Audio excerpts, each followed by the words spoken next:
meus amores! Todos prontos para mais uma aula de ciências?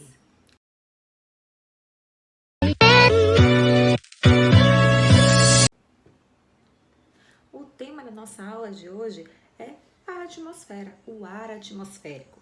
E a gente já aprendeu que o ar atmosférico ele é uma mistura de gases, né? Ele não é formado por uma única substância, sim pela união de várias outras substâncias, de vários gases, tá bom?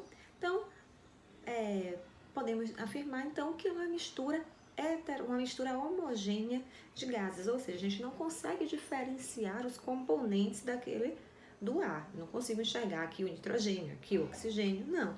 Mas eu sei que aquelas substâncias estão ali compondo o ar atmosférico. Então vamos conhecer um pouquinho mais dos gases que compõem o ar atmosférico, tá? Lembra daquele gráfico aqui, ó, que mostra a composição do ar atmosférico em percentual? Então, o gás que compõe a atmosfera em maior quantidade é o gás nitrogênio. Em torno de 78% desse gás, do ar atmosférico é o gás nitrogênio. Logo depois nós temos o gás oxigênio, tá? O gás oxigênio é o segundo gás em maior quantidade, aproximadamente aí uns 20%, né? Se a gente arredondar os números. Depois, nós temos o gás carbônico e uma pequena taxa de outros gases, que inclui aí vapor d'água, gás hélio, dióxido de enxofre, o ozônio, o monóxido de carbono, vários outros gases que estão em uma quantidade tão pequena que a gente inclui aí no grupo de outros gases, tá bom? Então, vamos conhecer a importância de algum desses gases, começando por ele que é extremamente importante, o gás oxigênio, certo? O gás oxigênio é o gás que nós respiramos. Então, praticamente todos os seres vivos, exceto alguns extremófilos que não produzem energia de forma anaeróbica, tirando esses, todos os seres vivos, eles utilizam o oxigênio na sua respiração. Nós já aprendemos, os organismos aquáticos, né? Eles retiram oxigênio da água. E nós, organismos terrestres, a maior parte dos mamíferos, os mamíferos, as aves, nós retiramos o oxigênio do ar atmosférico, tá? Além disso, além de ser importante para a respiração dos seres vivos, o gás oxigênio também é o gás que mantém a combustão, ele é um alimento para a combustão. Para que o fogo ele se mantenha, é necessário a presença do gás oxigênio, tá bom? Por isso que é impossível haver fogo no vácuo onde não há gás oxigênio, aqueles filmes que a gente assiste de ficção científica, né? Tem grandes explosões no espaço. Na verdade, pode ter grandes explosões de outra forma, não naves pegando fogo, já que para que a existência do fogo é necessário a presença de oxigênio, tá bom? Outro gás muito importante do nosso ar é o gás carbônico. O gás carbônico é o gás que as plantas utilizam, todos os vegetais utilizam para realizar a fotossíntese. Lembra da fotossíntese? Em que a planta absorve o gás carbônico do ar, a água do solo, né, junto com nutrientes minerais, e a partir da luz solar, ela transforma aquilo ali em glicose, que é a molécula energética, o alimento da planta e, consequentemente, de todos os outros indivíduos, já que nós nos alimentamos, né, da planta. Mesmo aqueles animais carnívoros, eles se alimentam de outros animais que são herbívoros, se alimentam das plantas. Então, toda a energia que percorre a cadeia alimentar, a matéria e a energia, vem da fotossíntese, ou seja, precisamos do gás carbônico. Além desses gases que a gente já conhece em grande quantidade, nós temos esses que eu falei que estão em quantidades menores, tá bom? E aí vamos destacar alguns. Por quê? Alguns eles são responsáveis pela poluição do ar, tá? Esses gases em pequenas quantidades, apesar de estar em pequena quantidade quando comparado com nitrogênio, com oxigênio, com gás carbônico, estão em quantidades suficientes para causar poluição e para comprometer a saúde tanto da natureza quanto de nós humanos, tá? Então vamos destacar alguns desses gases, começando por quê? Pelo monóxido de carbono. Vocês sabem o que é o monóxido de carbono? É o CO, né? Que é muito parecido com o gás carbônico, né? Mas esse gás ele é altamente tóxico, certo? Ele é liberado por veículos, os automóveis, os ônibus, todos esses veículos que se movem a partir da queima de combustível, da gasolina, do álcool ou do óleo diesel, no caso de ônibus, né, aviões, eles acabam liberando monóxido de carbono.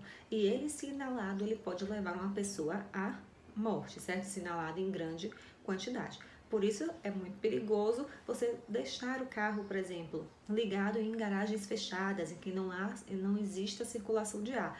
Porque esse carro ligado vai estar saindo ali na fumaça, né, desse carro, e com grande quantidade de monóxido de carbono. É uma pessoa ali presa naquele ambiente, inalando grandes quantidades de monóxido de carbono, ela acaba morrendo por asfixia, certo? Outro gás que a gente merece destacar é o dióxido de enxofre. Olha aqui, o dióxido de enxofre, tá? Ele é produzido também na queima de combustíveis. E qual é o grande problema? O dióxido de enxofre, ele pode se combinar com a molécula da água, que está presente na nossa atmosfera, né, em forma de vapor e na forma líquida quando condensa e forma a chuva. Então, quando esse dióxido de enxofre se combina com a água, ele acaba produzindo, formando o ácido sulfúrico. E aí nós temos a chuva ácida, certo? Uma chuva em que apresenta uma grande quantidade de ácidos na sua composição, tanto ácido sulfúrico como ácido carbônico, tá?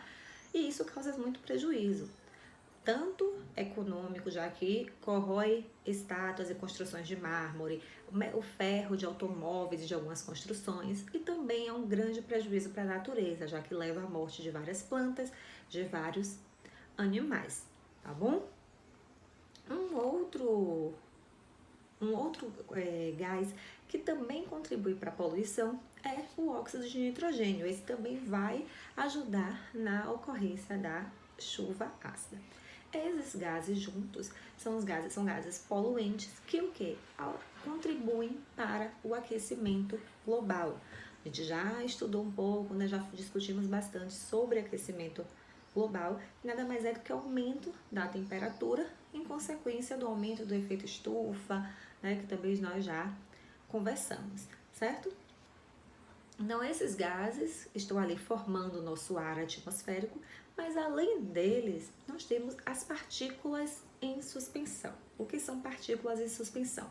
São pequenas partículas sólidas, tá? Só que são bem pequenininhas, tá? Por isso que chamamos de partículas sólidas em suspensão. Elas são muito pequenininhas, tá? Que são liberadas principalmente durante a queima dos combustíveis. E aí essas pequenas partículas ficam espalhadas em suspensão no ar. Elas demoram bastante tempo para assentar, né? Para descer ao solo, tá? E elas contribuem muito com a poluição. Por isso, regiões industriais, regiões de grandes cidades com um grande número de veículos à base de combustíveis fósseis, que liberam bastante dessa fumaça com partículas sólidas em suspensão, tendem a ter pessoas com maior número de problemas respiratórios, porque essas partículas sólidas, elas causam problemas respiratórios, problemas pulmonares e também as alergias, as famosas alergias respiratórias que muitos de nós temos, que são causadas e agravadas pela quantidade de partículas sólidas em suspensão. E é por isso que às vezes você vai, sua casa está toda limpinha, né? Fez toda aquela faxina na casa, e aí no dia seguinte, quando você passa o dedo no móvel, o dedo sai todo sujo. Por que ele sai todo sujo? São as partículas sólidas de suspensão que estavam no ar ali na sua casa, que, né, caíram ali sobre aquele móvel, tá? Quanto mais próximo de grandes avenidas, né, ruas muito movimentadas que passem muito ônibus, caminhão, ou locais com obra, ou indústrias, né, quando você mora próximo a esses tipos de locais, consequentemente tende a sujar mais a sua casa, a entrar mais dessas partículas sólidas e acabar causando essa sujeira, né, que tanto incomoda dentro de casa. Então, esse é um pouquinho dos gases que compõem a nossa atmosfera, para a gente dar uma relembrada. Então, até a nossa próxima aula, nosso próximo encontro.